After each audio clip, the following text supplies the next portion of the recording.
క్రీస్తునామమున మీ అందరూ కూడా వందనాలు తెలియజేస్తున్నాను. నేటి వాక్య ధ్యానం నిమిత్తము యెషయా గ్రంథము 1వ అధ్యాయము 19వ వచనాన్ని చదువుకుందాం. మీరు సమ్మతించి నా మాట వినిన ఎడల మీరు భూమి యొక్క మంచి పదార్థములను అనుభవింతురు. ఇజ్రాయేలులను ఉద్దేశించి దేవుడు యెషయా ప్రవక్త ద్వారా పలికించిన మాటలవి. ఇజ్రాయేలీలు బహుభయంకరమైన పాపము చేస్తూ దేవునికి విరోధముగా దేవుని హృదయాన్ని బాధపెట్టే స్థితిలో వారు ఉన్నారు. వారిని తిరిగి మారు మనసులోనికి నడిపించడానికి దేవుడు అనేక మంది ప్రవక్తలని వారి యొద్దకు పంపాడు. ప్రవక్తలు వారి యొద్దకు వెళ్ళి ప్రకటించిన సందేశము ఆనాటి ఇజ్రాయేలీయులకు మాత్రమే కాదు, భూమి మీదనున్న సకల ప్రజలకు అవి హెచ్చరికలే. యెషయా గ్రంథంలో వ్రాయబడిన ఈ మాటలు కేవలం ఆనాటి ఇజ్రాయేలీయుల కొరకు మాత్రమే కాదు, ఆనాటి ఇజ్రాయేలీయులు ఏ పొరపాట్లు చేస్తున్నారో దేవునికి వ్యతిరేకంగా జీవిస్తున్న ఆ జీవిత విధానమే నేటి తరము కూడా జీవిస్తుంది కనుక అవే మాటలు, అవే హెచ్చరికలు ఈ తరానికి కూడా ఉపయోగపడతాయి. దేవుడు ఆనాటి ప్రజలతో మాట్లాడిన ఈ మాటను ఈరోజు దేవుడు నాతోనే మాట్లాడుతున్నాడు అని మనం స్వీకరిస్తే మన జీవితంలో గొప్ప దీవెనని మనం చూడగలుగుతాం. మీరు సమ్మతించి నా మాట వినిన ఎడల, మీరు సమ్మతించి అంటున్నాడు.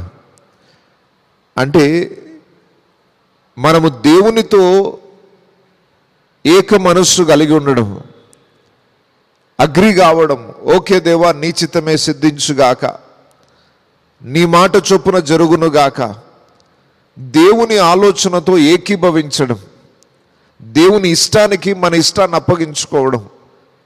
సమ్మతించకుండా ఇద్దరు కలిసి నడవలేరు.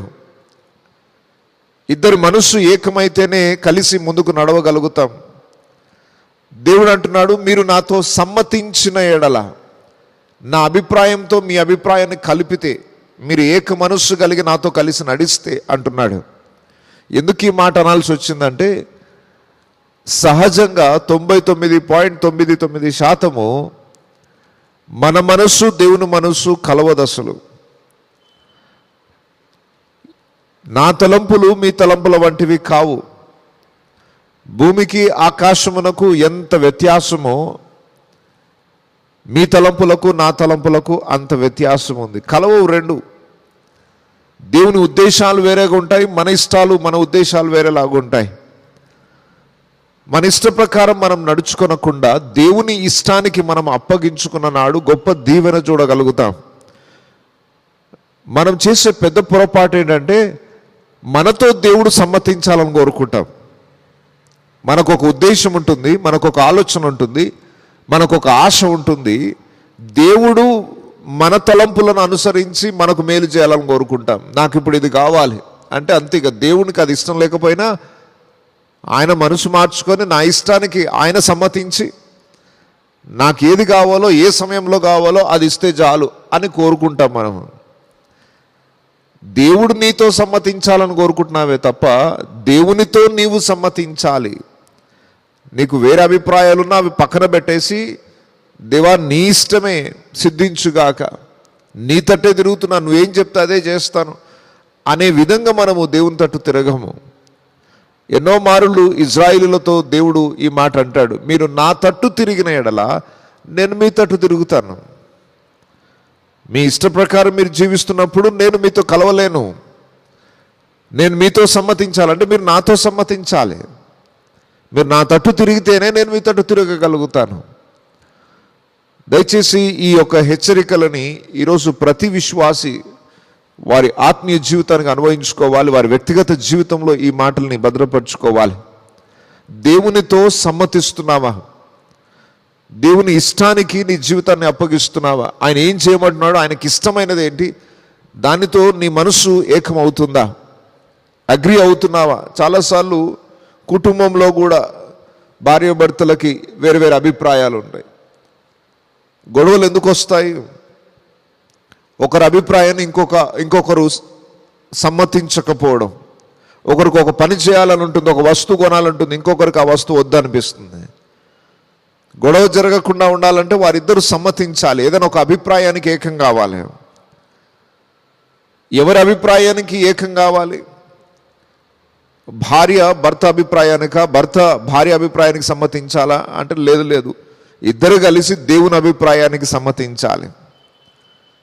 చాలాసార్లు నాదే నెగ్గాలి అని మనం ఇంట్లో కొట్లాడుకుంటుంటాం. నేను అంటాను, ఇద్దరు కలిసి దేవుని యొక్క మాటకు సమ్మతించండి, దేవుని ఇష్టానికి అప్పగించుకోండి, ఆయన చిత్తంలో ఏదుంటే అది జరగనివ్వండి. అప్పుడు వివాదాలకు చోటు దొరకదు. నా మాటనే నెగ్గాలి, నీ మాటనే నెగ్గాలి, ఇలాంటి పరిస్థితి మనల్ని గొడవలకు దారితీస్తుంది. అందరం కలిసి దేవుని మాటకు సమ్మతిస్తే సమస్యనే ఉండదు.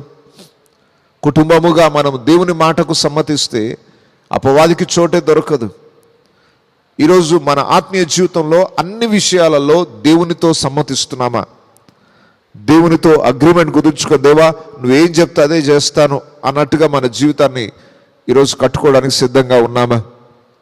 మీరు సమ్మతించి నా మాట వినిన ఎడల, అంతకు మునుపు పై వచనాలు చూస్తే అప్పటికే దేవుని మాట విననందుకు చాలా నష్టపోయారు వాళ్ళు. దేవునికి చాలా దూరంగా ఉన్నారు, అసహ్యమైన స్థితిలో ఉన్నారు. అయినా ఒక ఛాన్స్ ఇస్తున్నాడు దేవుడు వాళ్ళకి.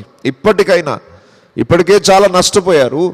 ఇప్పటికైనా మీరు నా తట్టు తిరిగి నాతో సమ్మతించి నేను నడిపించే త్రోవలో నడవడానికి మీరు ఇష్టపడితే నేను మిమ్మల్ని దీవిస్తాను.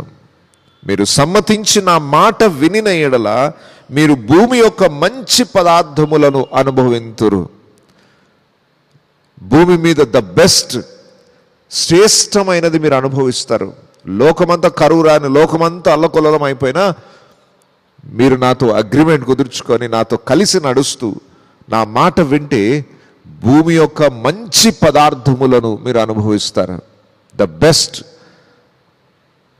మీ సొంత సామర్థ్యంతో, మీ సొంత జ్ఞానంతో సంపాదించుకోలేనిది నా ఆశీర్వాదంతో నేను మీకు ఇస్తాను.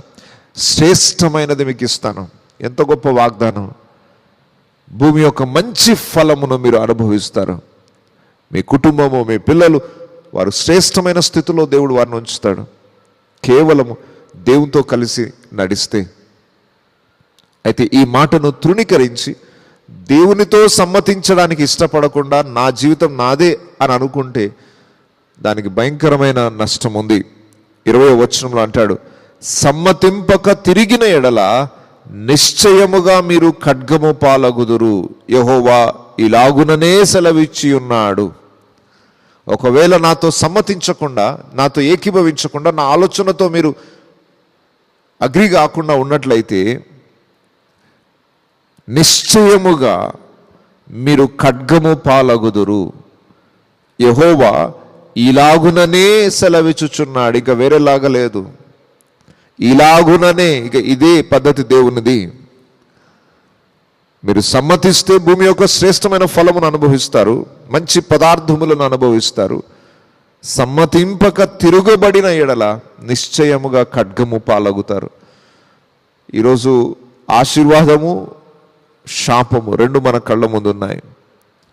దేవుని దీవెన ఉంది, దేవుని శిక్ష ఉంది. మనం దేన్ని ఎన్నుకుంటామో దాని ప్రతిఫలాన్ని అనుభవిస్తాం.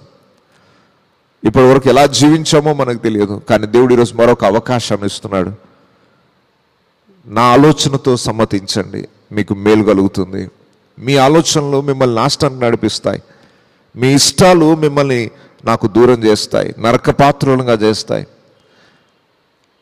అందుకొరకే యేసు ప్రభు ఒక మాదిరి చూపించాడు. తండ్రి, నా చిత్తము చొప్పున కాదు, నీ చిత్తము చొప్పుననే జరుగునుగాక. అంత పరిశుద్ధుడైన యేసు ప్రభు, ఆయన చిత్తం మంచిదే, అయినా నా చిత్తం ఎంత మంచిదైనా కానీ తండ్రి నీ చిత్తము సిద్ధించుగాక. తండ్రి చిత్తానికి అప్పగించుకున్నాడు, తండ్రితో సమ్మతించాడు. తండ్రి, నీకు ఏది చేయాలనిపిస్తే అది చెయ్యి, దానికి నేను సరెండర్ అయిపోతాను, నీ ఇష్టానికి నన్ను నేను అప్పగించుకుంటాను. ఈరోజు మనము ఆ పని చేయగలిగితే, దేవుని చిత్తము మన జీవితంలో నెరవేరితే ఎంత దేవునికి మహిమ వస్తుంది, మనకెంత దీవెన అది తీసుకొని వస్తుంది. ఒకసారి ఆలోచించి ఈరోజు దేవునితో సమ్మతిద్దాం. ఒకవేళ దేవునికి దూరమైన స్థితిలో ఎడముఖం పెడముఖం అన్నట్టుగా దేవునితో సమాధానం లేకుండా మనం ఉన్నట్లయితే ఈరోజు దేవునితో సమాధానపడి, దేవా నీతో కలిసి నడుస్తాను, నన్ను నడిపించు, నీ మార్గములలోనే నన్ను నడిపించు, త్రోవ తప్పిపోకుండా నన్ను కాపాడమని దేవుని దగ్గర ప్రాధేయపడి దేవునితో కలిసి నడవడానికి, దేవుని మాట విని దానికి విధేయత చూపించడానికి ఈరోజు నిర్ణయం తీసుకుందాం. అందరం కూడా తల్లు వంచి కళ్ళు మూసుకుందాం. విన్న మాటలను ఒకసారి హృదయంలో నెమరు వేసుకుంటూ, ఎక్కడైనా దేవునితో సమ్మతింపని సందర్భాలు ఏమైనా ఉన్నాయా? దేవుడు ఒకటి చెప్తుంటే నో, నాకు ఇదే ఇష్టం, నేను ఇలాగే చేస్తాను, ఏం కాదులే అనుకుంటూ కొన్నిసార్లు దేవుడు ఒకటి చెప్తున్నా దాన్ని వ్యతిరేకించిన సందర్భాలు నీ జీవితంలో ఏమైనా ఉంటే వెంటనే ఈరోజు దేవుని పాదశంలో పొరపాటున ఒప్పుకొని సరిదిద్దుకొని ఆ లోపాన్ని సవరించుకొని దేవునితో సమాధాన పడదాం. దేవా, నా ఆలోచనలు ఎప్పుడు కూడా తప్పు మార్గంలోనికి నడిపిస్తాయి, నా ఆలోచనలు ఎప్పుడు నా నాశనాన్ని కోరుతాయి, కానీ నీ ఆలోచననే శ్రేష్టమైనది. నీతో సమ్మతించాలి, నీవు మాతో సమ్మతించడం కాదు, మేమే నీతో సమ్మతించాలి, నీ మాటకు సమ్మతించాలి, నువ్వేది చెప్తే అదే మాకు వేదం. అలాంటి ఉన్నతమైన స్థితి మాకు దయచేయనైనా అని ప్రార్థన చేద్దాం. పరిశుద్ధుడా, ప్రేమ కలిగిన మా ప్రియ పరలోకపు తండ్రి, అనుదిన మన్నాను మాకు అనుగ్రహిస్తూ మా ఆత్మీయ జీవితాన్ని బలపరుస్తున్నందుకు నీకు వందనాలు చెల్లిస్తూ ఉన్నాం. అనేక విషయాలలో మేము నీ తలంపులతో ఏకీభవించకుండా, నీతో సమ్మతించకుండా మా ఇష్టమే నెరవేర్చబడాలని మా చిత్త ప్రకారమే మేము పరిగెత్తుతూ ఉన్నాం.